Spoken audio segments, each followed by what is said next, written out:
And now, your daily dose of debate, breaking news, and uncensored views. This is the Michael Medved Show. And another great day in this greatest nation on God's green earth, a great nation as we move forward to dramatic events, including the 250th anniversary of this great nation. To get ready for that, well, maybe a formal signing of an agreement that has already been reached, putting an end to the war between the United States and Iran. But what's missing? What's missing is the actual text of the agreement. The international community reports the Hill is on the edge of its seat for the release of the text of an agreement to bring an end to the Iran war. President Trump, Vice President Vance, and Iranian Parliament Speaker Mohammad Bagher Ghalibaf on this weekend electronically signed a memorandum of understanding, an MOU, to begin real technical discussions to end the war, senior U.S. officials said yesterday. This agreement would extend the fragile ceasefire and lead to the reopening of the Strait of Hormuz, the officials said, but it pushes the issue that triggered the conflict, Iran's nuclear program, and the enriched uranium that Iran already possesses, pushes those talks over the next 2 months without resolving them in advance. The full text will be released sometime after Friday, President Trump said, contradicting officials who said earlier in the day that it would be released within 24 to 48 hours. Sorry about that. It's not happening. Vice President Vance will lead the negotiations that start on Friday. He said Iran could have access to a $300 billion reconstruction fund under the peace agreement if it upholds its end of the deal. Now, that reconstruction money of $300 billion, where does that come from? We don't know. We also don't know if they're going to use an auto pen to sign. President Trump has had some unflattering comments about auto pens that he applied to his predecessor in office, Joe Biden. Meanwhile, Mediaite brings out some other information about President Trump's highly controversial ballroom. This is dramatic. First, the question there for President Trump in France. He is going to France for a meeting of the G7. He's already posed for friendly photographs with Emmanuel Macron, the president of France. But he was asked about the plans for releasing and formalizing the details of this deal with Iran. Here's the question for Trump and the answer from the leader of the free world, clip 7. Text of the document. Why not release it? Oh, I will. Why not release it? Well, because I'd like to get a formal setting first before we do that. But I have no problem with that. It's a good document. Here's what it says. Iran will never have a nuclear weapon. That's what it says. It won't have one. To buy, to develop, it will not have a nuclear weapon. And I would say that's about 99.9% of what I wanted, because we couldn't let that happen. You couldn't let that happen. And they won't have a nuclear weapon. Now, in addition to that, the Strait is going to be open toll-free. And it's toll-free beyond the 60 days. It's not, somebody said, oh, it's toll-free for... No. It's toll-free, period. When it opens permanently, it'll be toll-free. I want to congratulate our Navy because the naval blockade was unbelievable. But I'll not only release it, I'll probably have a press conference and read it to you word by word so that the press covers it accurately, because it's a very important document. Okay, very important document, and it may bring benefit to the world economy and very much to the U.S. economy. And obviously, it could give President Trump a boost in that public approval rating if it looks like it is a meaningful agreement. The question is, are we simply relying on Iran and taking the word to the bank of these murderers? And that's what they have been, the Islamic regime in Iran. Is that the basis for believing they'll never have a nuclear weapon? Or are there inspections and enforcement provisions that make sure that they don't develop a nuclear weapon, and that the uranium, the enriched uranium that they've already accumulated, is dispensed with? In fact, President Trump was asked about that today. Here is his response on what happens to the highly enriched uranium. This is clip 8. So the Atomic Energy just reported that it was one of the most devastating bombings that they've ever seen. The whole mountain collapsed on top of it. And frankly, to go get it, we're going to go get it. But to go get it is a big deal. Because they say only China and us have the equipment where you can even get. The whole mountain is collapsed on top. We have cameras on it. You could make the case, why are you even bothering? Because it's not really valuable. It's, it's probably $500,000 worth. It's not very valuable stuff. But I think psychologically we want to get it. Psychologically, we want to get it. That would be helpful.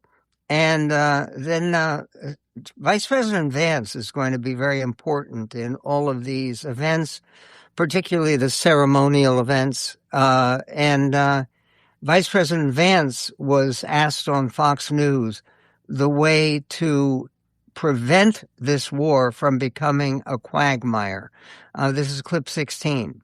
He's never been an isolationist. What he is, Sean, is I would say he has an America First foreign policy. He uses American economic and military power to pursue the interests of the American people. Now it's interesting though, Sean. People always ask me, how do you make sure that the Iran war doesn't become a quagmire like maybe some of these conflicts were back in the early 2000s? And I'd always say the way that you prevent that is that you do what Donald Trump is doing. You set clear objectives, you accomplish those objectives, and then you reevaluate whether you want new objectives or whether you've accomplished what you need to accomplish. And that's why the president has been able to do, think about it, very discreet, very successful military operations that are part of a broader strategy to make America better off. There's also a question, is part of that broader strategy simply paying off Iran? The figure of $300 billion is startling because it's such a huge amount of money. I mean, it's not as much as $1 trillion, which has been in the news with Elon Musk achieving the world's first status as a trillionaire.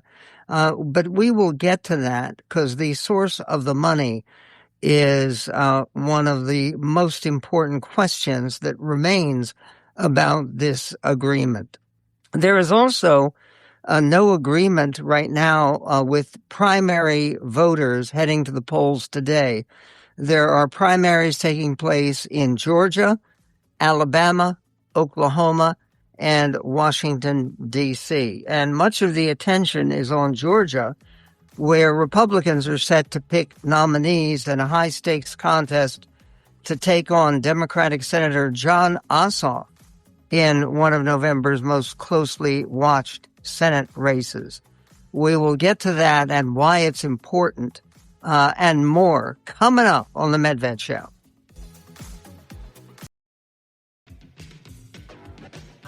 And on the Michael Medved Show, a FBI announcement indicates that the Federal Bureau of Investigation under Director Kash Patel announced that, quote, multiple individuals are in custody in connection with an attack that was planned against the UFC Freedom 250 mixed martial arts event that was held at the White House on Sunday.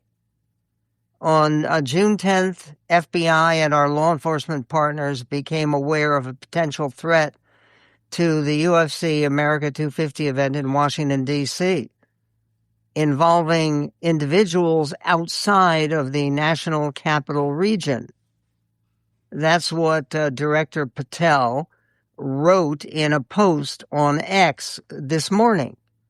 Patel said that the FBI and the Justice Department worked together with local partners in a multi-state operation and that the allegedly planned attacks were stopped cold. Well, this is remarkable. I mean, a lot of people would think, oh my goodness, this is really a way of damaging America if they loused up the UFC event. It's okay to try to strike out against a presidential election and counting the votes for the Electoral College, certifying those votes. That fine, you can, but how dare they try to go after the UFC mixed martial arts extravaganza?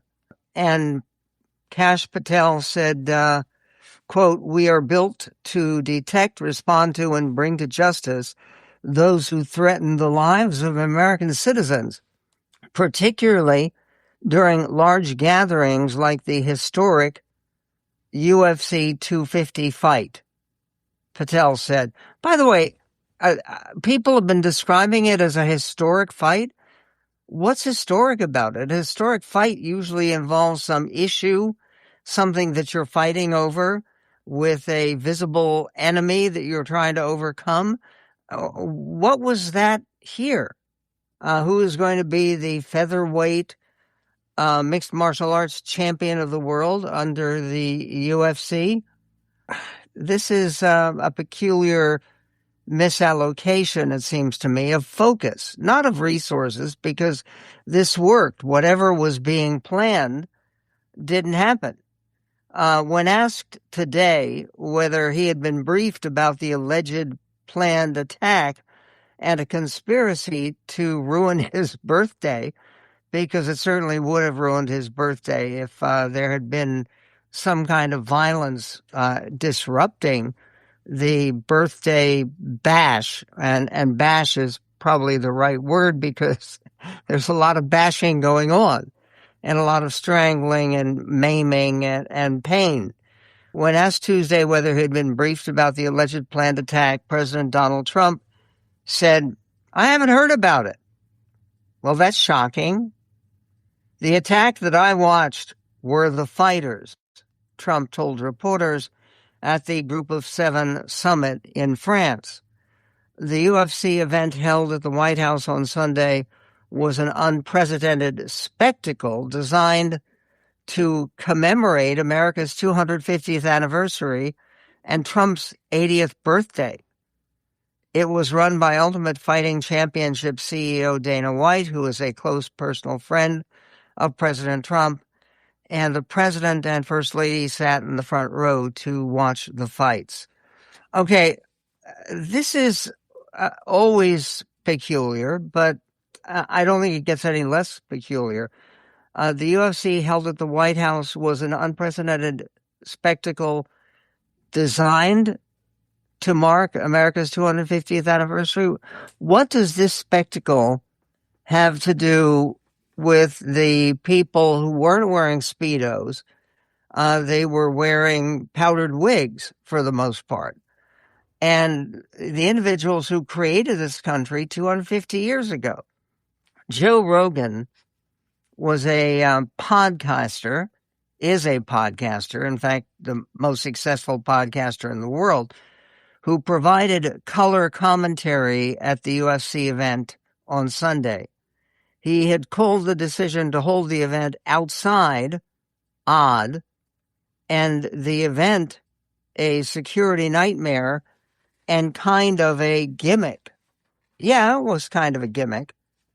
I just don't think you should compete in a world championship fight, Joe Rogan said, in a non-controlled environment. That's what Rogan said on his podcast last week. I think it should be inside an air-conditioned arena. You wouldn't ask them to play a world championship basketball game outside in the sun.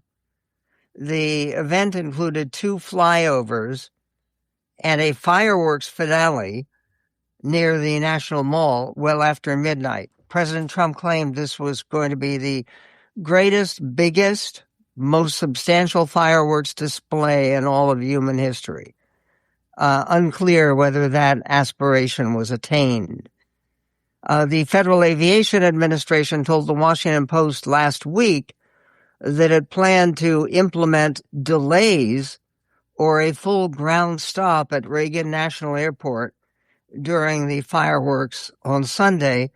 The purpose was to ensure safety and to make sure that the airport would return to normal operations once the UFC event concluded.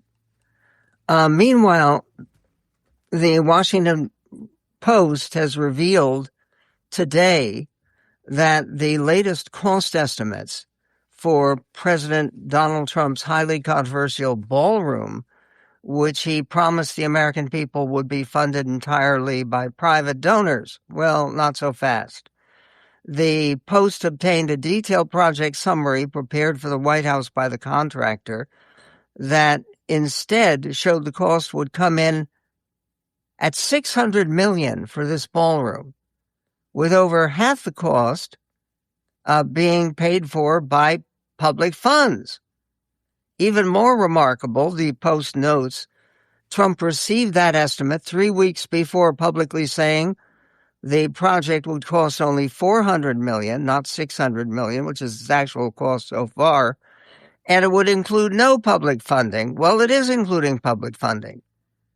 This is taxpayer-free. President Trump said, we have no taxpayer putting up 10 cents. Trump declared in the Oval Office on March 31st, well after receiving the estimate. Is this a surprise, or is this actually news that everybody knew to be true? There is no such thing as a free, lunch or a free, big, beautiful ballroom. We will be right back on the Medved Show.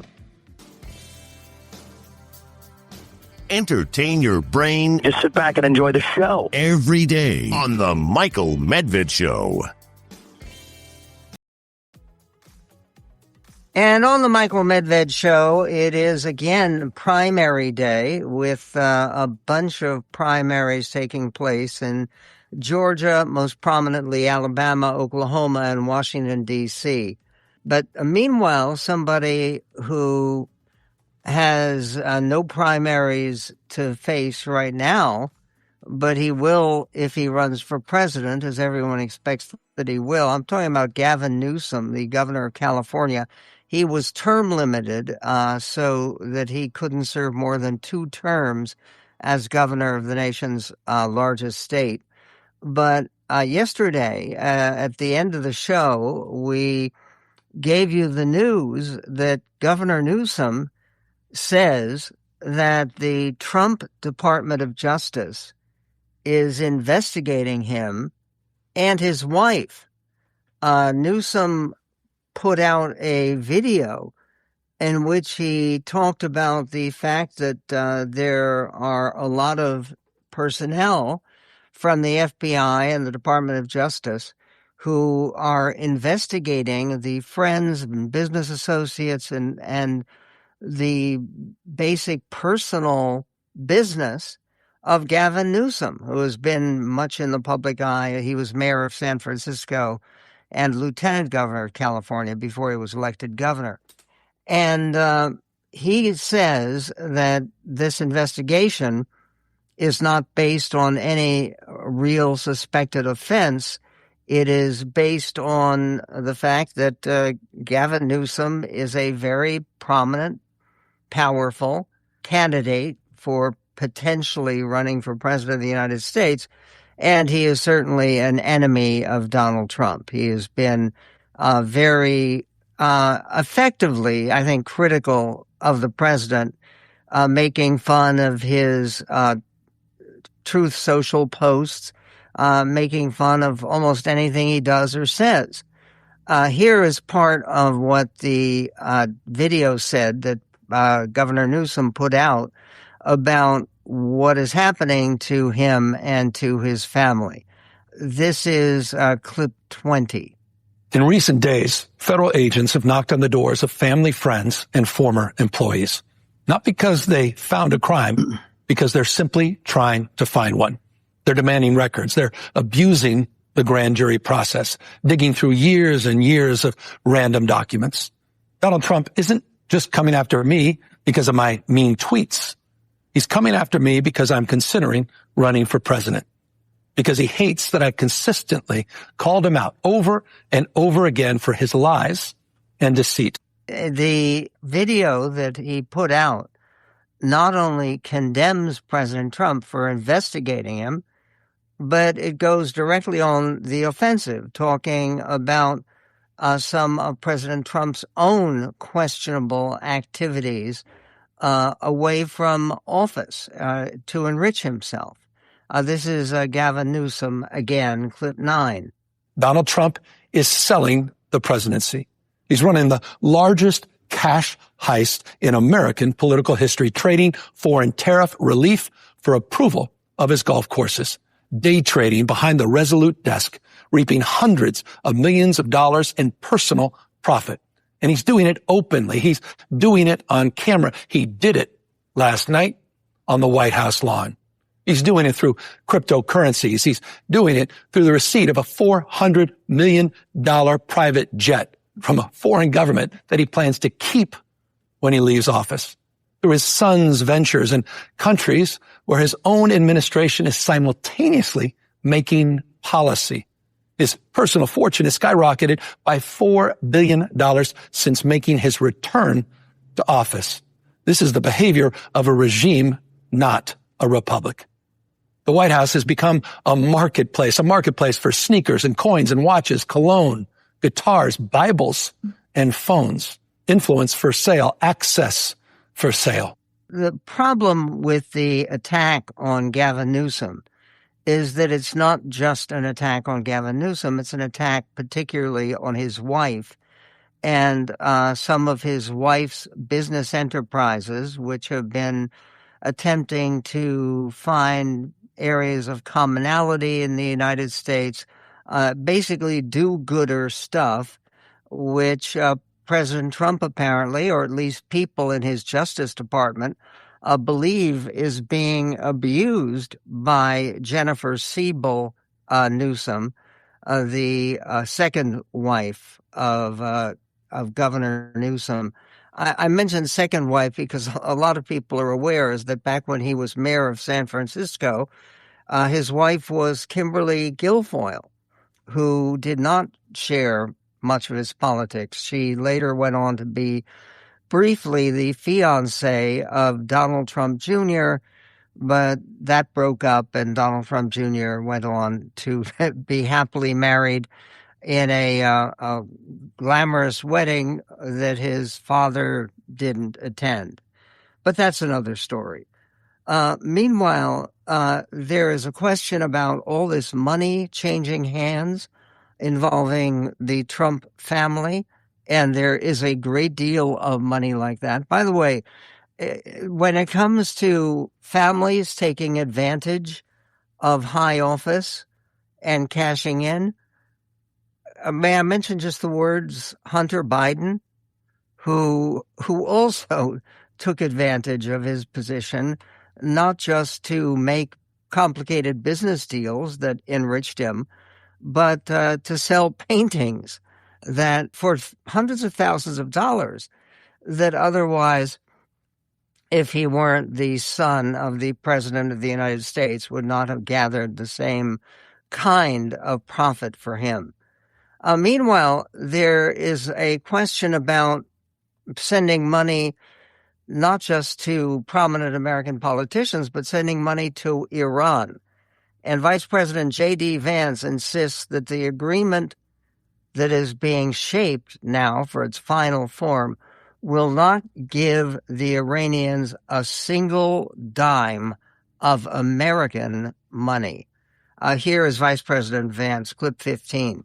We are not giving them an American dollar, number one, true. And number two, did the U.S. ever sign off on the Qataris paying them that money? No, we've not. The agreement says they are not getting a single dime of American money. That's just not what this is. What the agreement does say, Sean, is again, if the Iranians behave and if there are sanctions relief and if the Iranians are integrated into the world economy, we would invite other countries, not us, but other countries to invest in their country. That's fine, but only if they comply with the terms of the agreement. Really, we have an option here, right? The President of the United States has given us optionality, which is great for the American people. Step back for a second. Their conventional military is destroyed. Their nuclear weapons program is destroyed. The Strait of Hormuz is now open. Now, we have two pathways. Is it open toll-free? It is open toll-free, and that's very explicit in the agreement. But now we have two pathways we can go down. Pathway number one is the Iranian economy continues to be strangled. We don't want that. That's not our desire.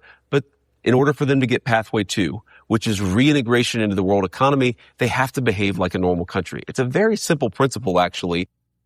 Okay, not so simple when it lacks enforcement. By the way, the idea that they're not going to get a single dime, the previous agreement from Barack Obama, the JCPOA, allowed Iran to regain access to billions of dollars. It, again, wasn't American money. It was money that had at one time belonged to Iran, but had been frozen abroad due to international sanctions. That's what they're getting now as well, apparently. We will be right back on the Medved Show.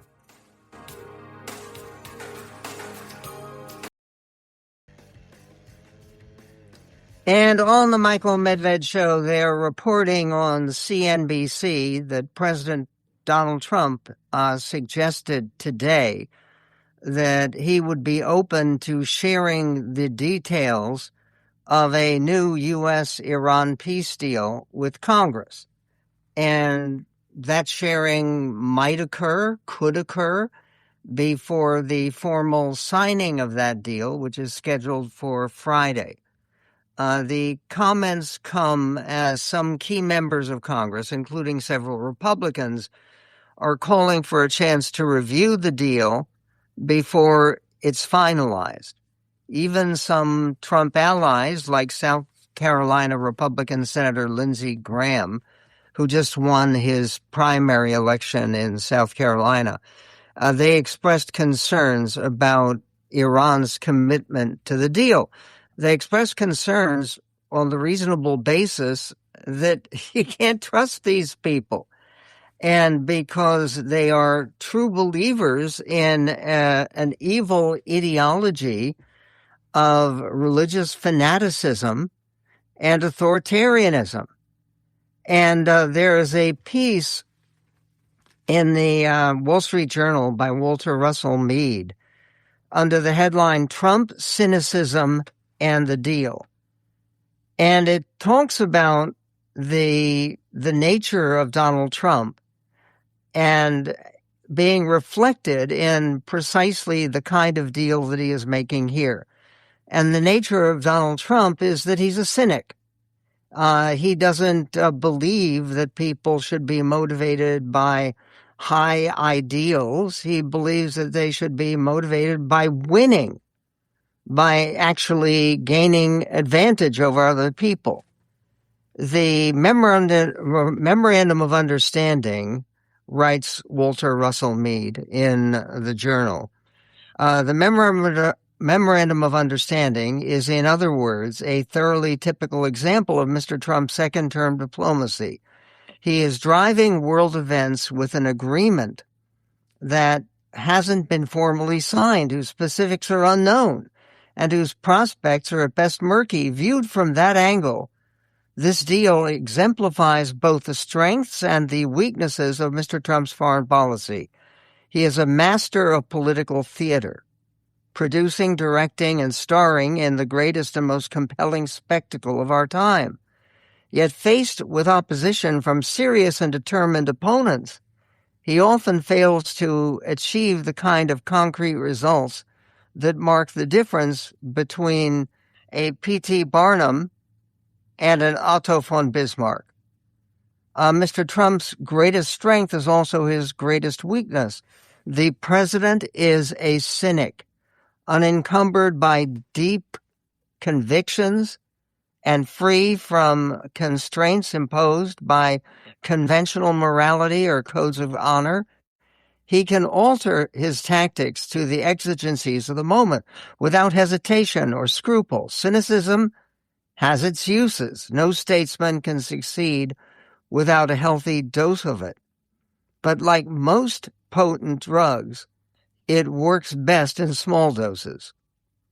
And then he goes on and says, Mr. Trump's disregard for ideas, ideals, and people who claim to believe in them leads him to underestimate the strength and determination of people who mean what they say. His failure to understand the power of nationalism blinded him both to the resilience Ukraine has demonstrated in its conflict with Russia and to Vladimir Putin's determination to pursue that struggle regardless of cost. Mr. Trump's peacemaking efforts as a result have fallen flat. Ideas matter in the Middle East as well, writes Walter Russell Mead. However perverse and depraved the ideas that animate the Islamic Republic and Hezbollah, they inspire the kind of conviction that motivates people to fight grimly on against the odds. In the end, Mr. Trump underestimated Iran's determination and resilience and launched a war that is proving much costlier and much harder to end than he had ever expected. Mr. Trump's apparent contempt for ideals like democracy and the rule of law also costs him. Threats to conquer Greenland reduced his ability to call in allies in the Iran crisis. And the American failure to work more closely and effectively with pro-democracy Iranians gives the regime one less problem to worry about. Additionally, Mr. Trump's penchant for aggressively unpredictable course changes weakens the confidence of allies and bolsters cohesion among our opponents. Mr. Trump is a supreme and often supremely successful opportunist, but that quality alone won't see him through the tests that lie ahead. I think that's true, and we're going to be talking about some of those tests that lie ahead with Mike Nelson coming up. He is a retired Army Special Forces officer and a member of the Atlantic Council's Counterterrorism Project. What do you do to counter the efforts of terrorist true believers, which is what you're dealing with when you're dealing with Iran, obviously? And the problem is, how do you cover what the Iranians are thinking and doing without giving some exposure to their ideas and ideals, however repugnant they may be? J.D. Vance blasted American media for covering talking points from the Islamic Revolutionary Guard Corps in Iran. This is clip 14. You're right. Sometimes when, information about this deal will leak out, you'll have somebody on a propaganda channel in that country, in Iran, who will say something that isn't true. I think it's sort of expected. It frustrates me too, but it's expected that some Yahoo is going to say something about the deal that is untrue. What really bothers me and frustrates me and is unexpected when the American media literally picks up talking points and propaganda from the RAGC that has no support in the text of the agreement that we've actually negotiated and no basis in reality. This is good for the American people. The Iranians don't get a dime unless they behave and change their behavior. And this means that Iran will never have a nuclear weapon, Sean. When you That's say why they we did don't this. get a dime, do they ever get an American dime, a taxpayer dollar? No. So number one, first of all, they never get a dime of American taxpayer money, ever. Full stop. Not even close. Okay. What we have said is there's a lot of economic benefit in the United States relieving a lot of sanctions and welcoming them back into the world economy. Okay, and welcoming them back into the world economy means they get a lot of money. And again, he has to acknowledge that. It may not be direct taxpayer money, but one of the notes about the JCPOA, which was the previous deal that was made by the Obama administration, the Obama-era Iran nuclear deal, JCPOA, allowed Iran to regain access to billions of dollars in foreign assets that had been frozen abroad due to international sanctions. Those funds were not direct payments or gifts from the U.S. government, nor would the funds be a direct gift or payment from the U.S. government in the new arrangement that is about to be signed this week, they say. Those funds are not direct payments or gifts from the U.S. government. Rather, they were Iran's own revenues that had been locked up in restricted accounts in various countries. Those revenues came back to Iran. And also, Biden didn't use tax dollars to pay Iran. The money involved in various financial transactions and deals was Iran's own revenue, which was previously frozen in foreign banks due to those international sanctions. And the primary transactions that occurred included the 2023 prisoner swap. The Biden administration permitted the transfer of $6 billion in foreign frozen Iranian oil revenue from South Korea to restricted accounts in Qatar. The funds were heavily restricted by the U.S. Treasury Department and legally permitted only for non-sanctionable humanitarian projects like food and medicine. That's a context that's important to keep. And what are other values that are going to be advanced by this agreement? We will get to that in This Greatest Nation on God's Green Earth.